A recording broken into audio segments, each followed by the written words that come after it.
السلام علیکم دوستوں، welcome back to our channel find Urdu.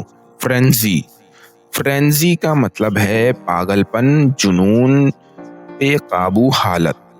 Frenzy کا مطلب ہے بہت زیادہ جذباتی، بے قرار یا بے قابو حالت۔ جب لوگ شدید جذبات یا ایکسائٹمنٹ میں ہوتے ہیں کہ وہ اپنا ہوش کھو بیٹھتے ہیں تو کہتے ہیں کہ وہ فرینزی میں ہیں۔ یہ اکثر اسپورٹس، شاپنگ سیلز یا کسی مہم لمحے میں دیکھا جاتا ہے۔ The crowd went into a frenzy during the concert۔ Concert کے دوران ہجوم عوام جنون میں آ گیا۔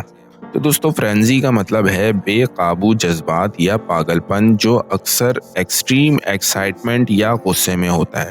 امید ہے اب آپ کو فرینزی کا مطلب سمجھ میں آ گیا ہوگا۔ ملتے ہیں نیکسٹ ویڈیو میں، شکریہ۔